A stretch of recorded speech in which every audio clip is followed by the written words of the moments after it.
Okay, so today we have a Kenmore machine made by Whirlpool. The complaint on this washing machine is that it's not spinning. It fills up with water, then it doesn't spin. So I'm already through some steps that you could go through. Hey, if you're new to my channel here, please subscribe, like, comment, share, follow me on Instagram. On this channel, I give you advice of how much the repair for your appliance is gonna cost. I give you advice on good appliances. Just subscribe. You won't regret it, okay? It won't cost you anything. Okay, so now I'm going to show you how to access the code. You go left, right, right, right, left. And then it starts flashing. When it's flashing, you go 1 to the right and then hit the start button. And then you go 1 to the right, then you have all the codes that comes up. Now in this situation, I already know the code. So if your washer is flashing in the same exact manner, watch, when the sensing light is on, what flashes? So that's F. When the sensing light is on, that's the F side. All right. When the sensing light is off, that's the E side. All right. So I'm gonna show you right now. Let me show you right now how you tell the code. So it's F7 E5. Now you want another code, so you're gonna turn the knob one more time to the right to pull up the other codes. Just to check to see if there's any other codes in there, because we got to get all the codes. All right, so there's one more code in there. Remember, when the sensing light is blinging, it's F, and when the sensing light is off, it's E. All right. So anyways, we're gonna write the other code down. We got F7 again, and we got E6. So it's F7 E5. Yep, so right now we check for the rest of the codes. Once there's no more codes, you hold the start button down and then it comes off.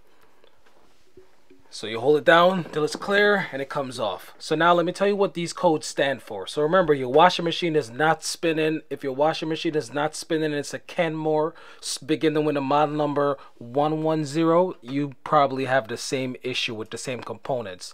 So the F7E5 code, that's a shifter fault. That's a little part that shifts the gear that tells the transmission to either wash or agitate, all right? And the F7E6 code, that's a motor fault. On these units, more than likely, when you see this code, it's related to the shifter. The motor is always fine. It always is not a fault. So you're going to lift the washer up, and this little part right there, that's the shifter. It has 2 green screws that hold it in, one that's close to my finger. You need to take this plastic bracket off. So you're going to get a little socket, and we're going to take this bracket off.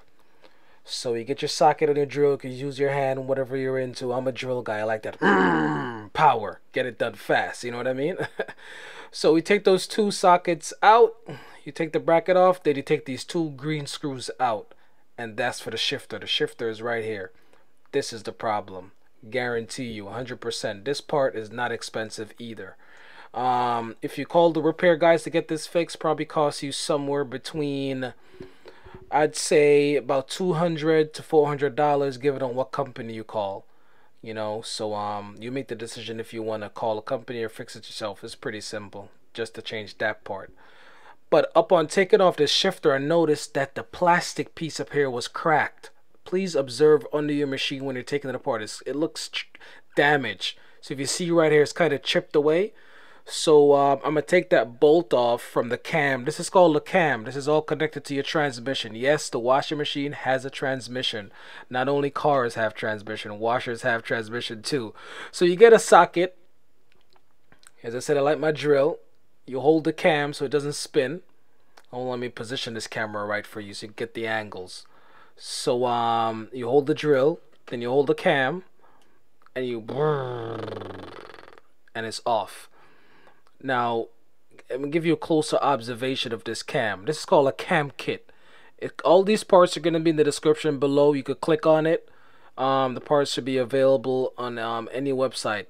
But I'm probably going to have it from Amazon in the description. So if you look at this cam right here, it's damaged. So that's bad. The washer won't spin, or if the washer spins, it will make a loud engine sound. So if your cam is damaged like this, you got to swap it out. You take your hand and you turn to the left with the white piece, use gloves so you don't cut yourself. Turn to the left. It's lefty loosey, righty tighty, and you take off the other part of the cam.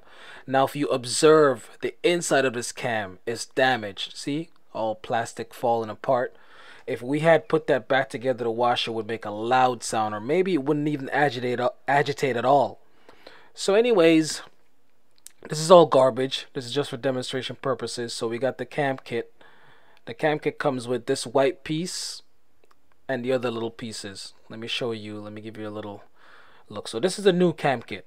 You get your cam kit. You're going to put that little white piece inside of the big white piece, and you're going to position it in a way where when you move the shaft to the left, it rides up on the hump like that. You see where I have the hump? That way, when the shifter actuates the cam, it tells the cam to either agitate the machine or spin the machine. This is very important that you put it together like this. Alright, the spring goes in the middle. That sits right on the bottom of the transmission. You put that up, you position the cam, and then you turn it to the right to tighten. That little part with a loop is going to be close to your actuator. So that's how you're going to know if you're doing it right. Alright, so you turn it to the right and make sure it's tight. You play with the knob a little bit, see if your cam goes up and down, if it changes gear. We're changing gears here, people. We're changing gears, alright? Alright, so now we're ready to put the actuator back on. You plug the actuator in. Make sure it's lined up. You get it like that. And this is a fairly easy job. I think anybody could do this job, but please do this job at your own risk. Now, the little yellow part of the actuator, you're going to stick that in the hole on the camshaft. And the little white piece, you stick it in a hole right where you see my fingers, alright? So you put the little yellow piece in the white part of the camshaft, put it up, and then you're going to put those two green screws back in. Alright, this is easy peasy lemon squeezy. You know, if you do a job like this by yourself, it's going to be under $100. So you'll save a lot of money. Just follow my instructions. If you have any questions, please comment below. Shoot me an email. My email is going to be in the description below. So, you know, don't be afraid to shoot me an email if you got any questions. Or follow me on Instagram or something, whatever. So we drive those two green screws in right now. Okay, and after you got those two green screws in, now it's time to put the bottom of the cam set on. That little piece that I got on the floor. Please organize your bolts and your screws. So we're gonna put it in upwards like this. Line it up. Give it a little spin to make sure it's actually making connection to the rest of the camshaft. Then after that, you get your drill, or if you're doing it by hand, and you tighten it. Make sure it's very tight. Alright, hold the camshaft so it doesn't spin. Give it a few whack. You know what I'm saying? I got the DeWalt drill. It's a nice drill. I love this drill. Sometimes the bolt gets stuck on there like that. So see that? I just smacked you. I'm sorry about that. My bad. I didn't mean to hurt nobody. So at this point, we're going to put the belt on. This part can be interesting, but I think it's still pretty easy. You're going to put it on the small pulley first, the motor pulley. You can spin the pulley with your hand. Make sure it's not making any loud sound. That tells you the motor is good. So you put the belt on the motor pulley first. You can look at the belt, make sure it's not damaged. Alright, then you put it on the big one, and then you're going to use your hand and keep it on it and just turn it, and then use your hand on the little one to make sure it doesn't come off of the little one, and turn the big one at the same time until it's on. And that's it. That's it right there. And then you just turn it to make sure everything is good. Now we're not every time you change an electronic part in this machine, you got to recalibrate the machine. So let me show you how to do that. This is a very important step. So you put the timer in the center, you go left, right, right, right, left, right. Everything flashes up. Turn to the right until the rings button is illuminated. You got the rings light on, then you hit start. You're going to hit start, and now you're going to allow the machine to do its thing until the lid lock unlocks. If the lid lock unlocks, that means it passed the recalibration, it erased all codes that was in the machine, and the machine is ready to be used.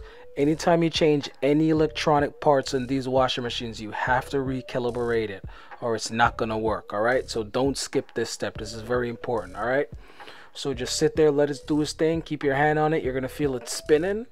That's a good thing. That tells you it's getting in recalibration mode, is doing its thing. So recalibration is just a computer sensing new parts and erasing old codes so your machine could function to optimal performance, okay? All right. So now it runs. Let me have you listen to one of my beats in the background while we're waiting for this recalibration mode to stop. Recalibration takes about less than a minute, give or take. See, all the lights are still flashing, but we're about to be finished now. Pretty soon the lid lock is going to be the only light that's going to be on, and then it's going to unlock. All right, and remember, after you finish recalibrating the machine, if you're a technician, always check your work, meaning we're going to run a load to make sure it's working. If you did this repair on your own, run a load, run a quick load. You could have run a quick rinse and spin cycle to make sure it's working, and you know, that's it. You got it fixed all by yourself, you know, with help of me. If I did help you today, please subscribe. Please subscribe. Please share this video with your friends. Follow me on Instagram at Third Person Tech, 3DR Person Tech. All right, so you see the lid light is flashing, and then once it unlocks, just wait. Don't rush it. Wait. It unlocks. We're good. We're good. Yes. Alright, so now we're running a quick cycle to make sure it's working. It's a quick rinse and spin cycle. I keep my hand on it just to make sure it's spinning, and we're good.